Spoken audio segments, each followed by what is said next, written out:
આપણી સરકાર અને આપણી સેના તો સંપૂર્ણ ફેલ છે. પાકિસ્તાની આર્મી અને પાકિસ્તાની આઈએસઆઈ ને પાઠ ભણાવવાની જરૂર છે, જેથી એ લોકો આ કામ કરવાનું બંધ કરે. કાશ્મીર ધરતી ઉપરનું સ્વર્ગ ચોક્કસ છે, પણ જો એ ભારત સાથે રહે તો થોડા લગામ લગાવવાની જરૂર છે. પાકિસ્તાનના અલગાવવાદી નેતાઓને જે ઘણી બધી વખત ડેમોક્રેસીનું નામ આગળ કરીને જમહુરિયત અને કાશ્મીરી રાગ આલાપે છે અને પોતાની જાતને ભારતથી અલગ ગણે છે. જમ્મુ કાશ્મીરના પહલગામ નજીક બેસરણ ઘાટી પર એક આતંકી હુમલો થયો હતો અને આતંકી હુમલાને લઈને સમગ્ર દેશ એ શોકમગ્ન છે, કેમ કે જમ્મુ કાશ્મીરની અંદર કદાચ આ પહેલો આતંકી એવો હુમલો છે કે જેને જમ્મુ કાશ્મીર મુલાકાત માટે પહોંચેલા પર્યટકો પર આ હુમલો થયો છે.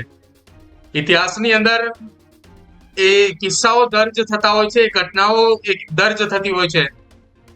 એ પુલવામાની અંદર થયેલા એ ટેરરિસ્ટ અટેક હોય કે અત્યાર સુધીની અંદર થયેલા ભારતીય સેના ઉપર થતા એ હુમલા હોય, પરંતુ કદાચ આ પહેલો એવો હુમલો છે કે જે શ્રીનગરની મુલાકાત માટે શ્રીનગર ફરવા માટે ગયેલા એ મુલાકાતીઓ પર હુમલો છે. જો કે તેને લઈને આજે સમગ્ર જમ્મુ કાશ્મીરની અંદર જમ્મુ કાશ્મીરના લોકોએ બંધનું એલાન કર્યું હતું અને આજે સમગ્ર જમ્મુ કાશ્મીર પણ બંધ છે.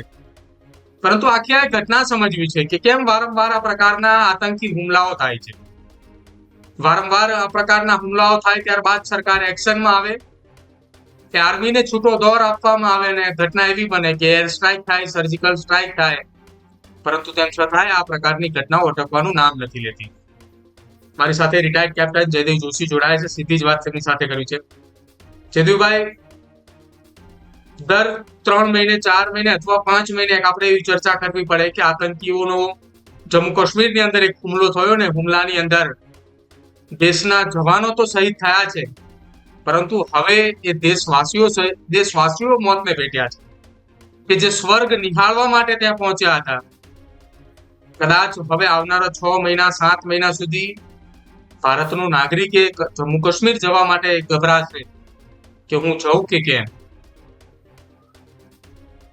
જી, ચોક્કસથી પ્રદીપજી, આપે વાત કીધી એકદમ સાચી છે અને તમારે, મારે અને આપણા આવા કેટલાય લોકોએ હૃદયથી ઈચ્છા ના હોય પણ એવી ચર્ચાઓમાં સામેલ થવું પડતું હોય છે, કારણ કે આપણે આપના જેવા ન્યૂઝરૂમ જેવી અને તમારા જેવા બાહોશ પત્રકારોની મદદથી જ આપણે આ કામ કરીએ છીએ કે લોકો સુધી સાચી વાત પહોંચાડીએ. અને સુરક્ષા સંબંધી, પાકિસ્તાનની મેલી મુરાદ સંબંધી આપણે વાત કરીએ, પણ આ ચર્ચા આપણે અમુક મહિનાઓના અંતરે અમુક વર્ષે આપે કીધું એમ કરતી જ રહેવી પડે છે. અને આને જ જો આપણે યથાર્થ માનીને ચાલીએ તો કદાચ આપણને દુઃખ ઓછું થાય, ઝટકો ઓછો થાય, પણ એ કોમ્પ્રોમાઇઝ કર્યું કહેવાશે. બિલકુલ. આ પ્રકારની ઘટનાઓને ખતમ કરવી હોય તો તેના સ્થાનોને જરૂર છે. ન્યૂઝરૂમમાં જ્યારે આપણે પ્રદીપજી ચર્ચા કરીએ છીએ ત્યારે આપણે એકદમ ગંભીરતાથી અમુક વાતો સમજીએ તો આ અલગાવવાદનું બીમારી ક્યાં ક્યાં છે એ ઉદ્ભવ સ્થાનોને આપણે ઓળખીએ તો એ અલગાવવાદનું એક ઉદ્ભવ સ્થાન છે એવા કાશ્મીરીઓના મનમાં, મસ્તિષ્કમાં, એમની વિચારધારામાં જે એવું કહે છે કે હસકે લિયા હૈ પાકિસ્તાન, લડકે લેંગે હિન્દુસ્તાન કશ્મીર, અને કાશ્મીરી રાગ આલાપે છે અને પોતાની જાતને ભારતથી અલગ ગણે છે. અને એટલે જ એમનામાંથી જ કોઈ ભારતીય સૈન્ય ઉપર પથ્થરમારા કરે, 370ની કલમને એબ્રોગેટ કરવાની વાત આવે તો હિંસક પ્રદર્શનોની વાત કરે, ત્યાંની ચૂંટણીઓ પણ 370 હોવી જોઈએ ન હોવી જોઈએ એવી વાત ઉપર લડાઈ. કરુણતા જોવો કે ભારતીય મુખ્ય ધારામાં જોડાવા માટે આપણે નાવવા પડે, લાલ જાજમ પાથરવી પડે, એ સ્થિતિ થાય. તો આ ઉદ્ભવ સ્થાનને ડામવાની જરૂર છે અને આ કાશ્મીરીઓને પણ એ સમજાવવાની જરૂર છે કે આપનું ભવિષ્ય, આપની સુખાકારી ભારત સાથે જોડાયેલું છે. બીજું ઉદ્ભવ સ્થાન છે પ્રદીપજીને ડામવાની જરૂર છે એ છે કે જે કામ 47 થી આજ સુધી અધૂરું છે, પાક અધિકૃત કાશ્મીર ઉપર પૂરેપૂરો કબજો જમાવવાનો, એના ઉપર પૂરો કબજો જમાવવો જોઈએ. એ ઉદ્ભવ સ્થાનને ડામવું જોઈએ. તો આજે કદાચ આપણે આવી ચર્ચાઓ ઓછી કરવી પડે. ત્યાંના એમના હાઇડઆઉટ, તેમના ટેરરિસ્ટ કેમ્પ, એમને સમર્થન કરતા લોજિસ્ટિક્સ થાણાઓ, એ બધાને ત્યાં ખતમ કરવા જોઈએ. અને આ બધું થઈ ગયા પછી સરહદને પેલે પાર પાકિસ્તાનમાં પાકિસ્તાની નેતાઓ, ત્યાંના આકાઓ, ત્યાંના સત્તા લોલુપ એવા લોકો અને આખી વોર મોંગરિંગ કે લડાઈનો વેપાર કરીને પોતાનું કામ આગળ ધપાવતી પાકિસ્તાની આર્મી અને પાકિસ્તાની ISI ને પાઠ ભણાવવાની જરૂર છે, જેથી એ લોકો આ કામ કરવાનું બંધ કરે અને આપણે દર મહિને એક હુમલો અને એનો બદલો એ નરેટિવમાંથી બહાર નીકળી શકે. જયદીપભાઈ, વારંવાર આપણે સંવેદનશીલ થતા હોઈએ છીએ, કેમ કે આપણો દેશ એ છે, આપણે હંમેશા ભાઈચારામાં વિશ્વાસ રાખીએ છીએ કે આપણો પાડોશી છે, આપણો ભાઈ છે, આપણો ભાઈચારાને ધર્મ નિભાવતા રહીએ અને વારંવાર આ પ્રકારનું આપણે ભોગ બનતા રહીએ છીએ. દેશની અંદરની ખુશીને આપણી ઉપર જો હુમલો કરી શકતા હોય 40 મિનિટ સુધી, જે અત્યારે સમાચારો અને જમ્મુ કાશ્મીરથી જે વિગતો મળી રહી છે, 40 મિનિટ સુધી બેસરણ ઘાટી ઉપર રહ્યા 50 કરતા વધુ રાઉન્ડ ફાયરિંગ કરવામાં આવે, AK-47 જેવા હથિયારો હોય, અને હુમલો કર્યાની બાદ એ પણ સોશિયલ મીડિયાના માધ્યમથી સ્વીકારી લે કે હા, અમે જ હુમલો કર્યો છે. તો જ્યારે દેશ એ લેવલ સુધી પહોંચી ચૂક્યો છે કે આપણે મહાશક્તિ તરફ આગળ વધી રહ્યા છીએ, તો આ બધી જે ઘટનાઓ બની રહી છે તેને અટકાવવા પાછળ શું કરવું જોઈએ? આર્મીને હજુ કેટલો ખુલ્લો દ્વાર આપવો જોઈએ કે આ પ્રકારના કોઈ પણ આતંકી સંગઠન સાથે જોડાયેલા વ્યક્તિઓ અથવા કોઈ એવી હિંમત ના કરી શકે કે આપણા દેશની સામે જોઈ પણ ના શકે? ભારતીય સૈન્ય બહુ જ સંયમ અને શિસ્ત સાથે કામ કરનારું સૈન્ય છે. જેટલો કેટલોય છૂટો દોર મળે છે એના આધારે આતંકવાદને કે પછી બહારથી આવેલા દુશ્મનને ખતમ કરવાનું કામ ભારતીય સેનાની ત્રણેય પાંખો કરે છે. પણ એ જો છૂટો દોર દેવાનું જે આપે પૂછ્યું પ્રદીપજી, એ જો કરતા જ રહેશું તો પછી એની કોઈ સીમા નથી અને એટલી બધી જરૂર પણ નથી. કરવાની જરૂર જે છે એ છે કે ભારતીય સૈન્ય સરળતાથી કામ કરી શકે અને એમના કામમાં કોઈ અડખીલી રૂપ ના બને, એ કરવાની જરૂર છે. તો થોડા લગામ લગાવવાની જરૂર છે. પાકિસ્તાનના અલગાવવાદી નેતાઓને જે ઘણી બધી વખત ડેમોક્રેસીનું નામ આગળ કરીને જમહુરિયત, વાજપેયીજી એ પણ પ્રયત્ન કરી જોયો, કાશ્મીરિયત, જમહુરિયત અને ઇન્સાનિયત, આ ત્રણ વાતો વાજપેયીજી એક સમયે કરી હતી. ઇન્સાનિયતથી વિરુદ્ધના આવા હમલા થાય જ છે.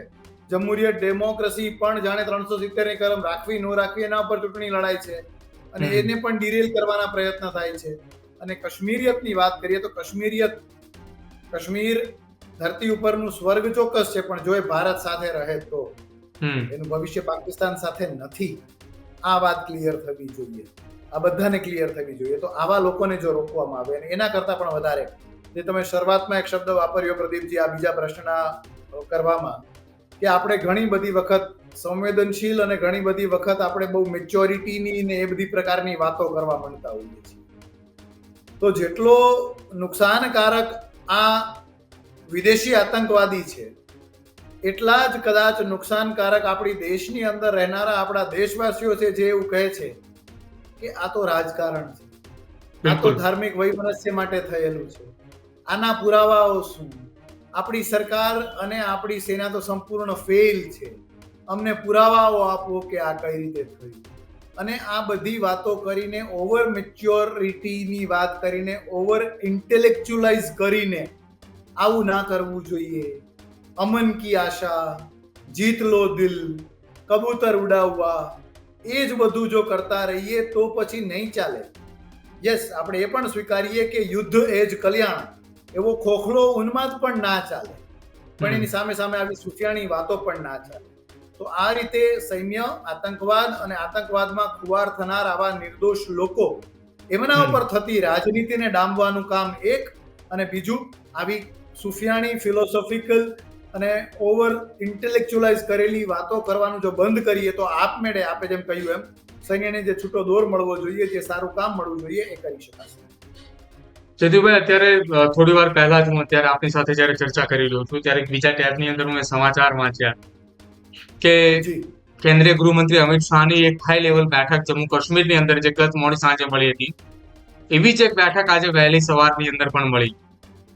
એક ટીમ તૈયાર કરવા માટેની સૂત્રો તરફથી એવા સમાચાર પણ મળી રહ્યા છે કે ટીમ તૈયાર કરો અને પાકિસ્તાનની સામે જે આતંકીઓએ જે આપણને જવાબ આપ્યો છે, એવો જ એક જવાબ આપવા માટે તમે તૈયારી દર્શાવો. રોડ મેપ તમે આખી એક પ્લાનિંગ તમે બતાવીને તમે આવો કે આ અમારું પ્લાનિંગ છે અને આ પ્લાનિંગ સાથે અમે લડવા માટેના તૈયાર છીએ.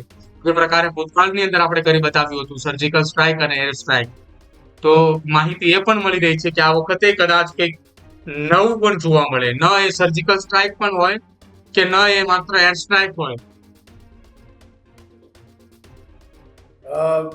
જો એ જ રીતે કહું અને એક ભારતીયની જે ઈરાદા કે જેનું સ્વપ્ન કે એમની અપેક્ષા છે એ રીતે કહું તો સર્જિકલ સ્ટ્રાઇક હોય, એર સ્ટ્રાઇક હોય તો પછી બાકી શું કામ રાખવું? ત્રિપાંખીયો જંગ હોય તો પણ વાંધો નથી. દરિયાના કિનારેથી, એ ભુજથી હોઈ શકે, કરાચી બંદરગાહ ઉપર હોઈ શકે, ક્યાંય પણ એ હોઈ શકે. ડ્રગ્સ ક્યાંથી આવે છે? ત્યાંથી જ આવે છે. આપણે આપણા દરિયામાં ડ્રગ્સ આવે એની રાહ શું કામ જોઈએ? જ્યાં ક્યાંય પણ પાકિસ્તાન ઉપર સકંજો કસવાનો થાય તો એ કસવો જોઈએ અને એમાં આપણને કોઈ લિમિટ કરી શકે નહીં.